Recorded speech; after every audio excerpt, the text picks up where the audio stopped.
हम देखते हैं कि प्रश्न क्रमांक 1 जो है यहाँ पर सही जोड़ी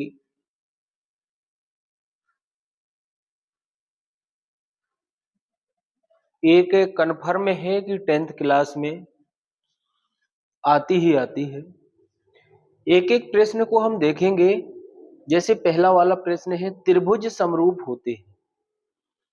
तो किस टाइप के त्रिभुज समरूप होते हैं यहाँ पर हमें देखना है।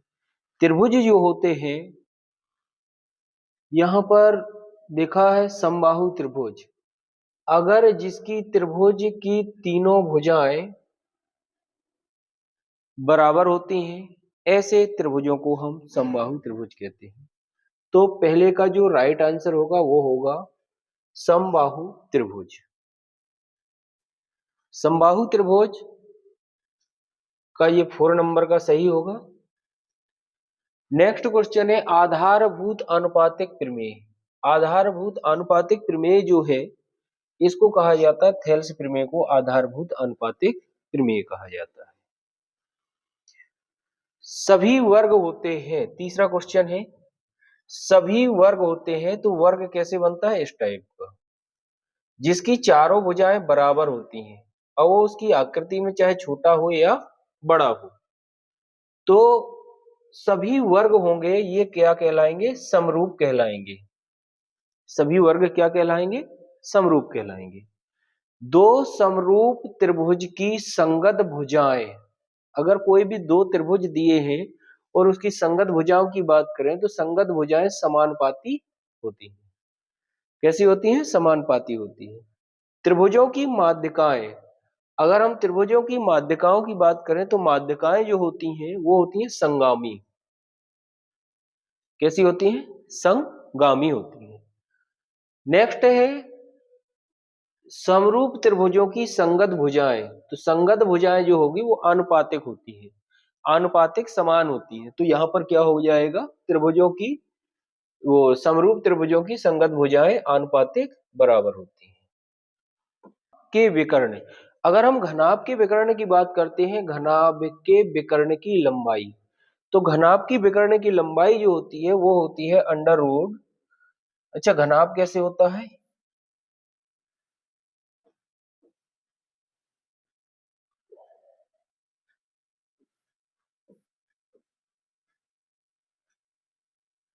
एल बी और एच, इसकी जो घनाभ के विकर्ण की लंबाई होगी वो होगी L square plus B square plus H square. तो इसका जो राइट आंसर होगा वो होगा ये वाला, यहाँ पर ये पूरे में रूट होगा ऐसे। ठीक है, लंबाई का स्क्वायर प्लस चौड़ाई का स्क्वायर प्लस ऊंचाई का स्क्वायर। घन का पार्श्व पृष्ठीय क्षेत्रफल, घन घन जो होता है वो इस टाइप का होता है जिसकी तीनों विमाएं समान होती है। मतलब एल बी और एच, और एल बराबर बी बराबर एच, तीनों के हमने मान लिया ए है। कितना है, ए। तो इसका जो पृष्ठीय क्षेत्रफल होगा वो होगा 4a स्क्वायर, 4 गुणा भुजा स्क्वायर होता है। अर्धगोले का आयतन, अर्धगोला देखना है, अर्धगोला क्या होता है,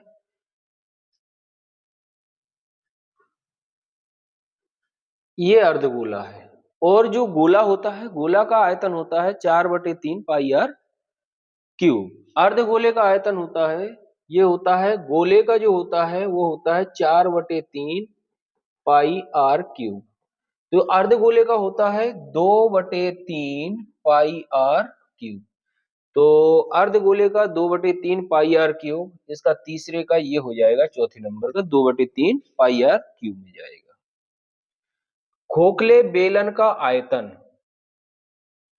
खोखले बेलन का आयतन जो होता है, खोखले बेलन का आयतन वो होता है pi H R square minus R square, small R और कैपिटल आर। मतलब ये कैपिटल आर बाह्य त्रिज्या, उस पर दो त्रिज्याएं होती हैं, और स्मॉल आर आंतरिक त्रिज्या, तो R square minus R square. खोखला बेलन कैसे होता है, इस टाइप से बनता है।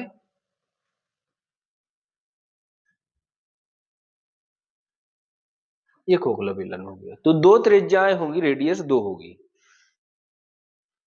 चलो नेक्स्ट क्वेश्चन, घनाभ का पार्श्व पृष्ठीय क्षेत्रफल। घनाभ का पार्श्व पृष्ठीय क्षेत्रफल होता है ये 2 ब्रैकेट में L plus B into H. बेलन का संपूर्ण पृष्ठीय क्षेत्रफल, तो बेलन का संपूर्ण पृष्ठीय क्षेत्रफल होता है, वो होता है 2 pi R H plus R. Formula है, सारे फॉर्मूला दिए हुए हैं। शंकु का वक्र पृष्ठीय क्षेत्रफल, शंकु का वक्र पृष्ठीय क्षेत्रफल, तो वक्र पृष्ठीय क्षेत्रफल जो शंकु का होता है वो होता है पाई आर एल।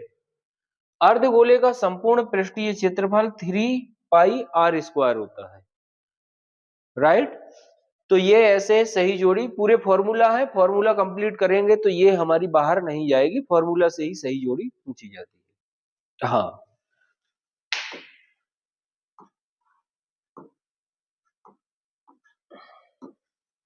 देखिए वर्ग का क्षेत्रफल, वर्ग कैसे होता है,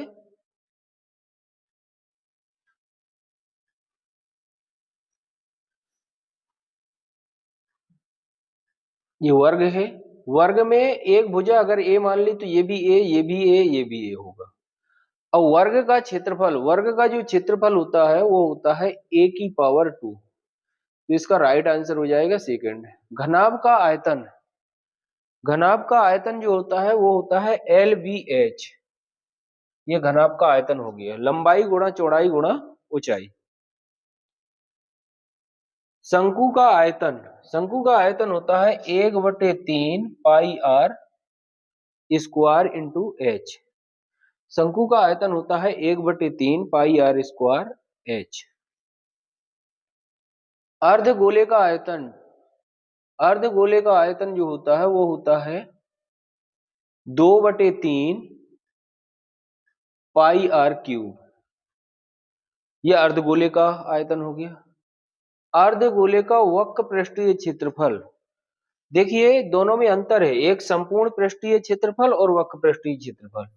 जब हम अर्धगोले की बात करते हैं तो अर्धगोला ये होता है, और जो पृष्ठीय क्षेत्रफल की बात करते हैं तो जो पृष्ठीय क्षेत्रफल है वो केवल और केवल ये होगा, तो इसका होता है 2 पाई आर स्क्वायर। ये वक्र पृष्ठीय क्षेत्रफल है।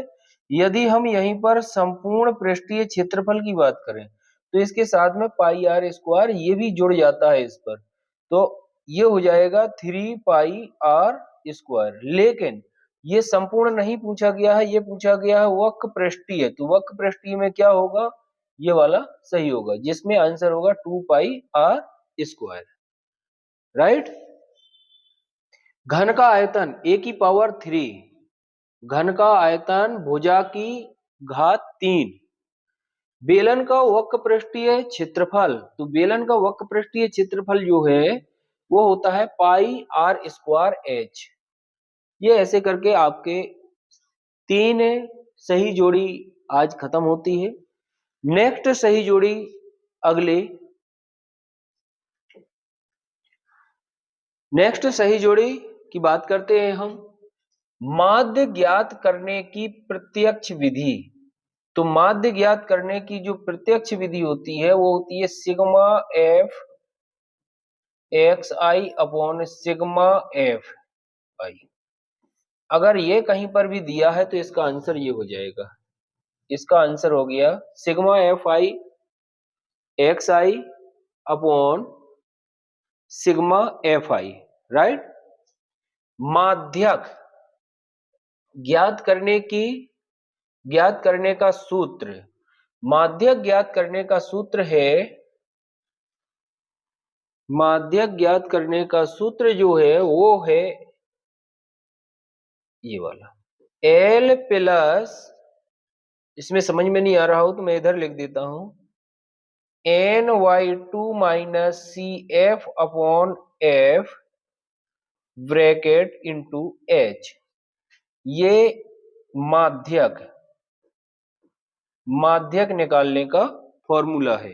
तो देखना है, ये माध्य निकालने का फॉर्मूला हो गया, माध्यक निकालने का फॉर्मूला हो गया, बहुलक, बहुलक, बहुलक निकालने का z बराबर जो फॉर्मूला है वो दिया है ये वाला, जिसका L plus bracket F1 minus F0 upon 2 F1 minus F0 F2 bracket into H, ये बहुलक निकालने का फॉर्मूला हो गया।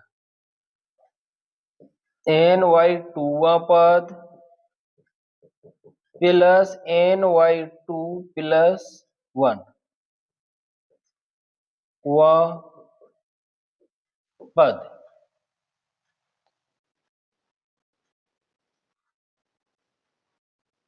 बटे 2 बटे 2, जो भी वैल्यू आती है उसकी वह पद में ये सम के लिए हो जाएगा।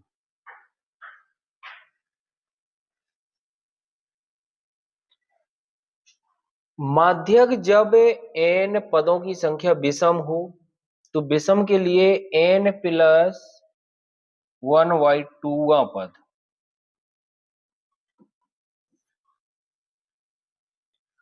वह पद विषम के लिए है और ये सम के लिए है, तो इसका जो राइट आंसर हो जाएगा वो ये हो जाएगा। ये आज इसके साथ में जो सही जोड़ी के जितने भी क्वेश्चन थे सारे क्वेश्चन लगभग समाप्त हो गए हैं। अगर सही जोड़ी के जो भी स्टूडेंट लगभग ये क्वेश्चन पूरे कंप्लीट कर लेते हैं, सही जोड़ी बाहर नहीं जाएंगे।